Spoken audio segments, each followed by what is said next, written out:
예, 월요 직설 시간입니다. 여야 대표 스피커들을 만나는 시간인데 오늘은 조국혁신당의 신장식 의원과 함께하겠습니다. 의원님 어서 오십시오. 네, 안녕하세요. 신장식입니다. 지난번 텀에는 조국 대표가 오셨던 것 같고, 네, 맞아요.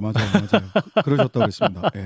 예, 전당대회 이후에 네, 상황을 좀 짚기 위해서 2달 만에 뵙는 것 같아요. 휴가 다녀오셨습니까? 네, 휴가 제대로 못 갔습니다. 의정 활동이 바쁘셔서. 예, 뭐 바쁘기도 했고요. 뭐 어디 음. 멀리 가겠다라는 생각이 잘 안 들더라고. 그냥 푹 쉬었으면 좋겠다. 그리고 뭐 휴가보다 더 예. 절실한 건 예. 빨리 정무위 회의 좀 했으면 좋겠다. 아, 정무위 현안이 너무 많거든요. 권익위 어. 김국장 사망 사건. 음. 그다음에 독립기념관 김형석. 여기도 보훈부도 권익위 그 정무위 소속이라서. 아하, 그렇군요. 그다음에 TMF 사태. 이것도 정무위 사안인데 예. 우리 윤한홍 위원장님께서 양당 간사가 합의가 제대로 안 됐다고 계속 회의를 안 열어주세요. 위원장님 일하고 싶습니다. 휴가 반납하겠습니다. 윤 위원장님 회의 좀 열어주세요. 뭐 왠지 야당 간사는 협의하시는 것 같은 여당 간사는 누구신데요? 강민국 의원이십니다. 아. 강민국 의원님, 선배 의원님, 예, 회의하고 싶습니다. 예, 회의하고 싶다는 말씀을 전해주셨고, 자 일단은 그 광복절 이후에도 논란이 이어지고 있는 과거사 문제부터 좀 여쭤볼게요. 김태효 국가안보실의 1차장 이분 발언이 또 논란인데, 지난 16일에요. 중요한 건 일본의 마음이다. 마음이 없는 사람을 억지로 다그쳐서 사과를 받아낼 때 그게 과연 진정한 것인가? 라고 했을 때 논란이 됐습니다. 이 발언은 어떻게 해석하고 계세요? 저는 굉장히 유치한 발상이다라는 생각이 들어요. 첫 번째, 유치하다. 왜냐하면 외교와 역사를 인격화해서 지금 보고 있는 거예요. 그렇죠. 사람의 마음이다. 그다음에 기시다와 윤석열 두 분은 매우 신뢰관계에 있다. 친하다. 네. 엊그제도 한미일 정상회담 캠프 데이비드 회담에서 세 분이 맺었던 뭐 등등등 이렇게 설명을 해요. 이거는 사실은 죄송한 말씀입니다만은 제가 초등학교 다니면서 열심히 봤던 먼 나라 이웃 나라 수준의 발상이거든요. 네. 인격화해서 이걸 받아들이면 안 돼요. 예. 폭탄주 두 분이 양 정상이 폭탄주 먹고 신뢰를 쌓으면 양국의 역사 문제와 외교 문제가 해결이 됩니까?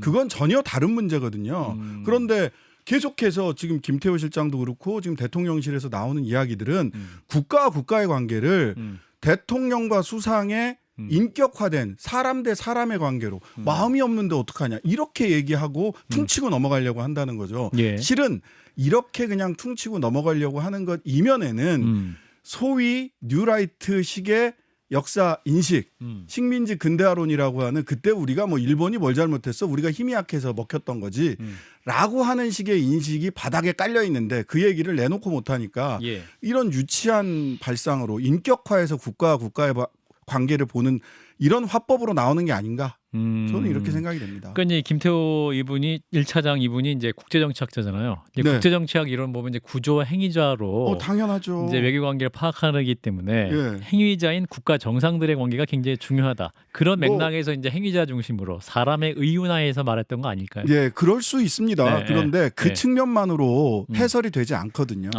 구조와 행위자는 양측이 그러니까 정치학에서도 리더십과 제도주의와 리더십 이것을 종합적으로 판단해야 된다. 리더십에 빠지면 왕 태정태세 문단세만 우리가 외우는 거잖아요. 그리고 제도만을 놓고 보면 인간의 의지라는 게 반영이 안 되거든요. 예. 그러면 이 두 가지를 종합적으로 봐야 되는데 한 나라의 안보실장, 안보 차장이죠. 차장.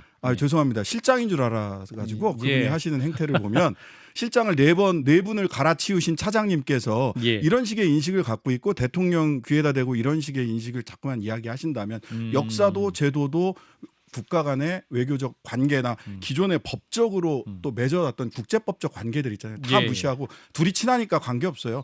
마음이 동해야죠. 이렇게 설명하는 거는 일측면만 보는 거죠. 이제 파장이 커지자 이제 대통령실의 해명도 또 직접 나왔습니다. 이제 해명은 이런 내용이에요. 1965년에 한일 국교 수립 이후에 일본 정부가 수십 차례 걸쳐서 공식 사과를 한 바 있다.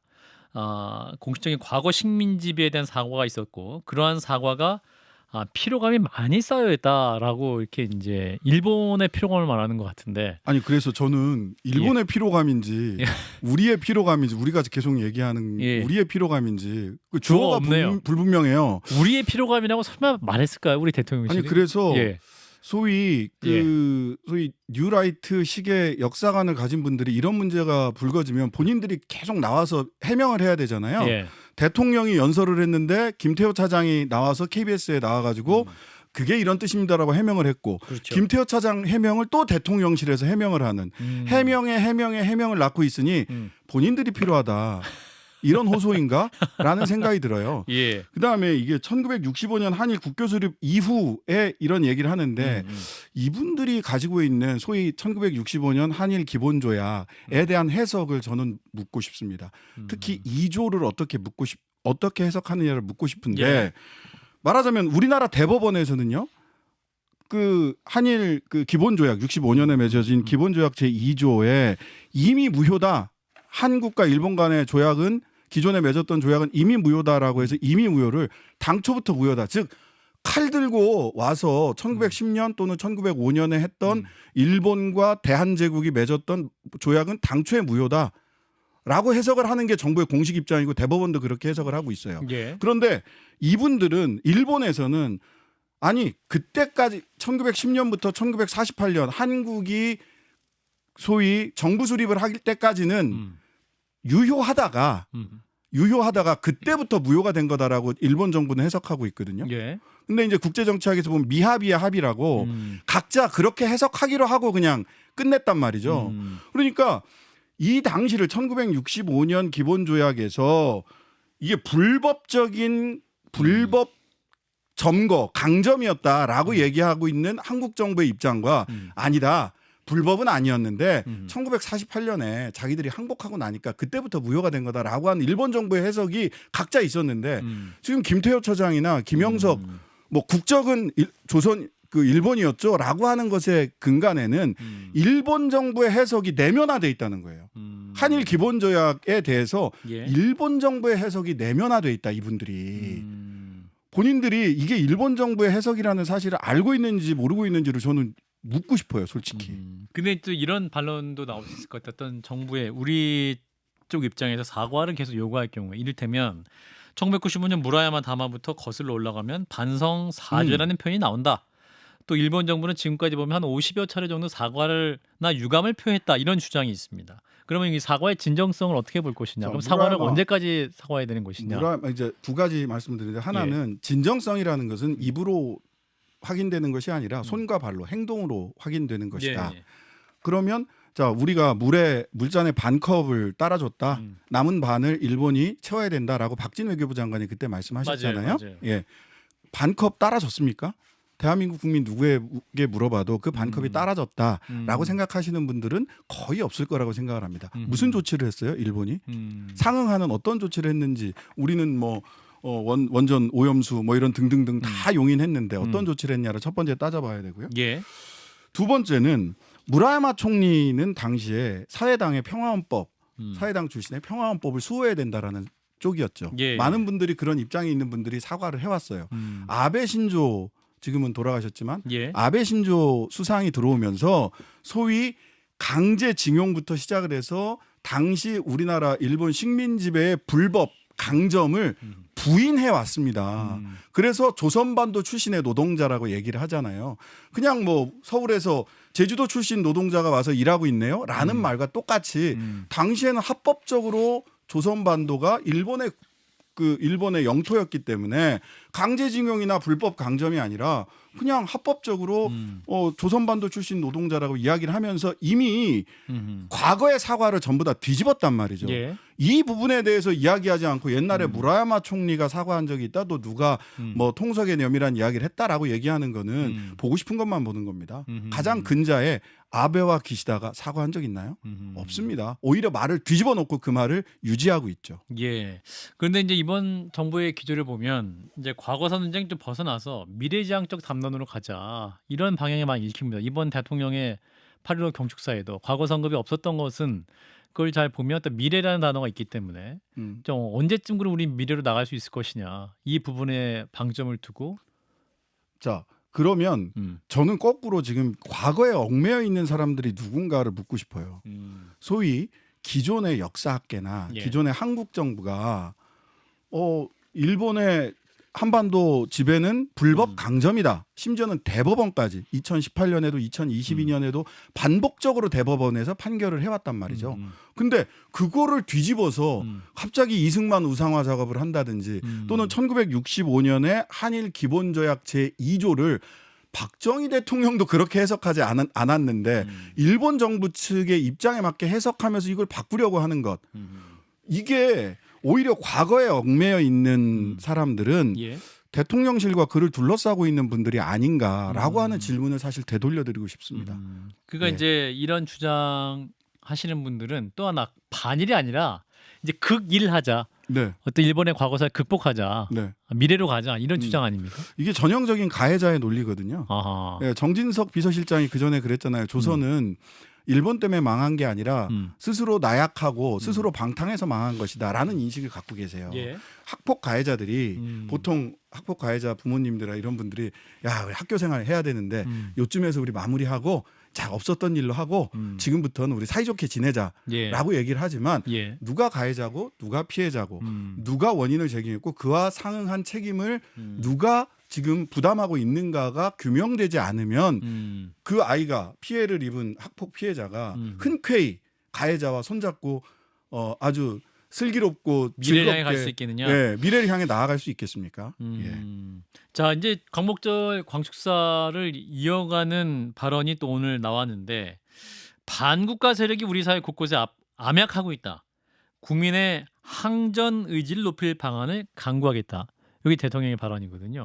난가 하는 생각이 아, 예, 그렇죠. 예, 이 반국가 세력, 검은 세력. 사이비 지식인 난가, 우린가, 뭐 이런 고민들 하시는 분들 계시는 아 거예요. 진짜로요. 예. 이게 전형적으로 예. 이게 전부터 굉장히 자주 있었던 저는 방식이라고 봐요. 예. 그 소위 친일파 척결을 얘기하고 반민특위 뭐 이런 거 얘기 나오고 하니까 그때 뭐 했어요. 반공으로 소위 엎어치기를 시도를 했고 그게 예. 일부 성공을 했기 때문에 네네. 뭐 이승만 정권도 꽤 4.19가 오기까지 꽤 오랫동안 또 이렇게 있었잖아요. 그래서 네. 굉장히 오래된 전법을 또 갖고 나오셨다. 친일파라는 비판을 받으니까 친일 아니냐? 심지어는 광복 회장님으로부터 밀정의 그림자가 어른거린다. 용산에 이런 비판 받으니까 갑자기 반공, 검은 세력 뭐 이런 이야기를 하시고 예. 이거 뭐 예전에 저희 어렸을 때 20대 30대 때도 많이 봤던 풍경 아닌가요? 이거는 전형적인 국면 전환용 허수아비 때리기다 이렇게 봅니다. 그렇군요. 그럼 이렇게 어떤 반국가색이라든지 선전선동, 가짜뉴스, 뭐 이제 경축사를 보면 어떤 가짜뉴스를 통해서 이득을 보는 어떤 세력 산업화됐다, 뭐 이런 말씀까지 하잖아요. 네. 그럼 어떤 이런 대통령의 어떤 메시지의 의도는 뭐라고 보십니까? 이게 저는 최근에 소위 뉴라이트라고 불리는 분들 또는 대통령의 말씀 속에서 지적 선민주의를 봅니다. 선민주의. 선민주의, 지적인 선민주의. 당신들은 굉장히 감정에 치우쳐 있고 민족주의 정도가 아니라 종족주의에 갇혀 있는 사람들이야. 사실을 있는 그대로 봐봐. 당신들은 사이비 지식인들에게 아하. 좌파 언론에게 아하. 선동당하고 있는 거야. 예. 우리가 얘기하는 게 지적으로 올바른 얘기야 아하. 라고 하는 지적 선민주의에 빠져 있는 것 같은데요. 저는 이거 실패한다고 봐요. 왜냐하면 우리 국민들이 북쪽에 우리 청년들이나 이런 북쪽을 이렇게 보면서 제일 먼저 느끼는 감정은 촌스럽다예요. 그리고 굉장히 꼰대질이다. 그래서 이런 촌스러운 꼰대질에 빠져있는 지적 선민주의는 국민들을 설득하거나 감동시킬 수 없습니다. 실패할 계획을 자꾸 반복하지 마세요. 본인들도 지칠 겁니다. 예. 그러면 이러한 대통령의 메시지는 전혀 국민들에게 어떠한 호소력이 없을 것이다. 없을 겁니다. 라는 판단. 예. 예. 자, 이런 가운데 이제 정부와 국민의힘이 첫 고위당정 협의를 열기도 했고 지난주에 민주당은 한동훈 대표의 제3자 추천 특검법에 대해서 논의할 만하다. 수용할 수 있다라는 뜻을 밝혔죠. 그러자 이제 한동훈 대표가 제보공작 의혹도 함께 다루자라 맞불을 놨는데 어떻게 보세요? 이제 조국 혁신당 입장에서는 이 최혜병 특검법을 둘러싼 여야 간의 이런 논쟁들 네네. 정말 의지는 보이는 건지. 저는 한동훈 대표의 의지가 별로 안 보여요. 한동훈 대표. 예, 왜냐하면 법률가로서 법무부 장관까지 하신 분이고 그렇죠. 뭐 조선제일검 이렇게 얘기를 해서 예. 법률에 대해서 너무나도 잘 알고 본인도 특검에서 수사해봤잖아요. 그렇죠. 근데 제보공작 의혹도 함께 다루자 이 얘기는 사실은 법률상으로 보면 아무 말도 아니거든요. 왜냐하면 모든 특검법에는 어떤 수사 대상을 적시를 하고 그런 다음에는 무슨 얘기를 하게 되냐면 이와 관련된 사건이라고 하는 항목을 꼭 답니다. 그러면 포괄적으로 다 할 수 있다. 네. 예. 수사를 하다가 만약 수사를 해요. 수사를 하다가 이거 김규현 변호사나 이런 분들이 제보 공작이 있는 것 같아 하면 관련 사건으로 수사 더 하면 되는 겁니다. 명시하지 않아도. 그러니까 항상 관련 사건 수사 과정에 드러난 관련 사건 이 모든 특검법 안에는 드러나 명시돼 있어요. 그리고 기존 이번에 안에도 다 기존 있는 안에도 다 내용이다. 있어요. 다 있는 것이다. 네, 그러니까 이거는 법률상으로 보면 아무 말도 안 한 거예요. 정치적으로 이렇게 공을 저쪽으로 어떡하지? 공을 저쪽으로 일단 넘겨야 되겠는데 하고 정치적으로 공을 넘긴 말이긴 하지만 저는 소위 법무부 장관을 하고 조선제일검이라고 불렸던 분이 법률가 출신이 하는 말로서는 아무 말 대잔치에 가깝다라고 생각을 합니다. 그러니까 아는 분들 입장에서는 웃기죠? 이거는 왜 이런 말을 굳이 할까 뭐 이런 거군요. 법률상 의미 없는 말이에요. 생각해 보세요. 예. 이게 좀 비극적인 사건이지만 예. 소위 김경수 전 도지사의 드루킹 사건 하다가 관련 사건으로 해서 노회찬 대표님 수사가 들어갔고 그러다가 보니까 그런 비극이 왔던 거예요. 그러니까 모든 특검법에는 참 이런 예시까지 들게 돼서 저도 마음이 아프지만 예. 모든 특검법에는 관련 사건을 수사하게 돼 있습니다. 그러니까 저희가 인터뷰를 할 때 예. 정치 관련 현안도 질문할 수 있다라고 미리 사전에 얘기하면 그러니까요. 그거랑 똑같은 거예요. 이재명 대표에 관한 질문도 할 수 있는 건데 그래서 제가 보기에는 이 얘기는 그런 거랑 같은 뭐냐면 제가 보기에는 예. 그 당내에서 입지가 좁고 당내에서 설득하기가 되게 어려우니까 예. 오히려 민주당 한편으로는 민주당이나 야당들에게 정치적으로 뭔가를 공을 떠넘기려고 하는 것과 동시에 예. 나도 노력하고 있어요라고 국민의힘의 중진 의원들을 향해서 소위 친윤 의원들을 향해서 예. 나도 노력하고 있어요라고 어필하기 위한 말이 아닐까? 아하. 그게 아니라면 법률상 의미 없는 말입니다. 한동훈 대표 노력하고 있네 이렇게 생각할 수 있어.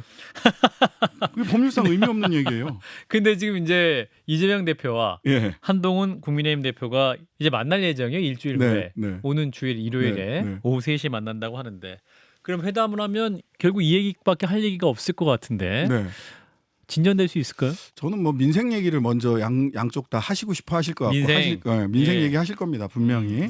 한동훈 대표는 사실은 민생 얘기 조금 더 하고 싶었는데 대통령이 8.15 경축사 뭐 이러면서 막 빵빵 쳐서 굉장히 심기가 불편하실 것 같은데 한 대표가 어쨌든 예. 민생 얘기 하실 거고 이 얘기를 하는데 근데 이 얘기를 하려면은요 한 대표도 진정성이 있다라고 얘기를 들으려면 제가 처음으로 후보 출마했을 때도 제3자 특검 얘기했을 때부터 말씀을 드렸던 건데 예. 성안을 해서 갖고 오셔야 돼요. 그래야 이견을 좁힐 수 있습니다. 구체적으로. 성안을 한다면 한동훈 대표가 직접 만든 그 안을 갖고 와야 된다. 발의를 하시면 돼요, 사실은. 왜냐하면 법사위에 이게 올라가잖아요. 예. 그러면 안과 안을 놓고 대안을 만드는 거거든요. 민주당 안, 한동훈 안, 조국혁신당 안을 놓고 네. 그걸 놓고 협상을 해서 대안을 만드는 거예요. 법사위 대안은 이렇게 하고 나머지는 대안 반영 폐기 이렇게 해서 본회의에 올라가는 거거든요. 예. 그런데 안은 가지고 오지 않고 계속 정치적 레토릭만 한단 말이에요. 심지어는 아까 말씀드렸다시피 법률상 아무 의미 없는 얘기까지 하신단 말이죠.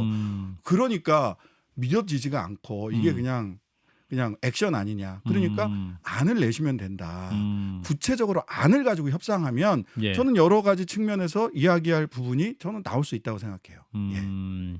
그렇군요. 이제 그런 안을 내지 않고 있기 때문에 이제 진정성 없는 것이다. 또 하나는 이제 원내 의원들을 과연 설득할 수 있을 것이냐. 그런 거죠. 그러니까 안을 자꾸 왜 안 내느냐. 그럼 원내 의원들의 반발도 구체적이어지거든요. 지금은 아니 그거 되겠어? 하면 그거는 레토릭으로 말로 저도 노력하고 있습니다 할 수 있지만 예. 안을 구체적으로 놓으면 이게 왜 안 어떤 되냐? 영향을 미치느냐. 이게 왜 하느냐. 기간은 왜 이렇게 기냐. 인력은 왜 이렇게 많냐? 브리핑 왜 하냐? 브리핑은 왜 하냐? 등등등의 아주 구체적인 이야기들이 오고 갈 수 있는데 제가 보기엔 지금 한동훈 대표는 구체적인 이야기를 할 준비가 안 돼 있고 구체적인 안을 내놨을 때 국민의힘 의원들을 설득할 자신이 아직은 좀 없는 것 같다. 자신이 없는 것 같다. 예. 근데 일단은 지금 이제 여야 대표끼리 만남이 예정돼 있기 때문에 뭔가 네. 구체적인 얘기를 할 수밖에 없는 상황으로 가고 있는 건 분명해 보입니다. 그렇습니다. 분명해 보이고요. 좀 구체적인 이야기를 가지고 이야기가 진전이 됐으면 좋겠다.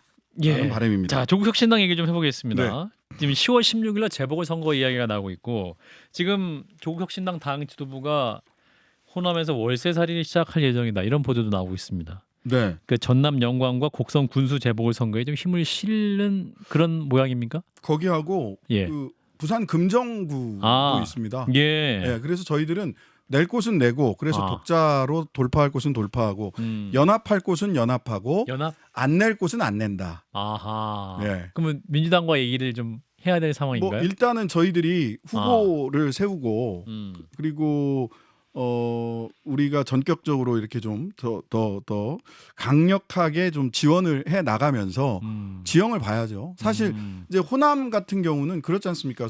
사실 유권자들이 또 야권 성향 유권자들이 걱정하는 것은 어부지리가 되면 어떡하지? 혹시 그러다가 그렇죠. 국민의힘이 되면 근데 호남은 그럴 걱정이 없는 곳이에요. 그래서 그렇죠. 경쟁이 지역을 발전시키고 정치 혁신이 국민의 이익이다라고 저희들은 생각합니다. 그래서 앞자를 따면 경지정리입니다. 예. 경쟁이 지역의 이익이고 예. 정치 혁신이 국민의 이익이다. 우리 호남 주민분들 사실 오래 기다리셨어요. 지방선거 시작한 지 한 30년, 자치단체장 뽑은 지 30년 됐는데 경쟁이 없었잖아요. 건전한 경쟁을 통해서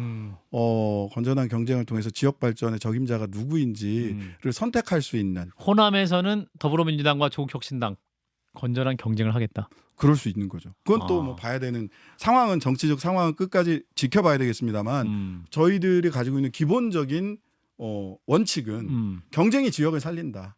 호남 유권자에게도 선택권을 주자. 당내 공천이 선택의 끝이 되는 선거는 이제 30년 해봤으면 좀 실제로 유권자가 후보를 선택하면 그 후보가 되는 꼴도 좀 우리 호남 유권자들도 볼 때가 되지 않았을까요? 그러니까 총선에서는 지민 비조였지만 네. 이제 경쟁이 지역을 살린다. 경쟁이 호남에서는 지역을 살린다. 그러면 이런 재보궐선거 기류가 다음 지방선거까지 이어질 수 있겠군요. 네, 그럴 수 있죠. 예. 그리고 이제 부산 같은 경우는 조금 더 이렇게 폭넓게 거기는 뭐 국민의힘이 그렇죠. 압도적인 곳이기 때문에 폭넓게 연합정선을 짜야 되지 않을까.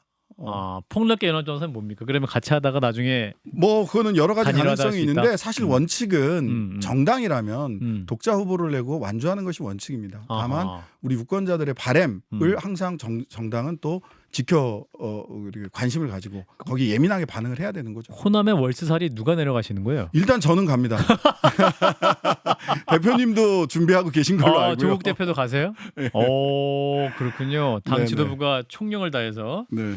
이번 지방 보궐선거, 재보궐선거 임하겠다. 네. 각오까지 들었습니다. 오늘 말씀 여기까지 듣겠습니다. 신장식 조국혁신당 의원이었습니다. 고맙습니다. 네, 감사합니다.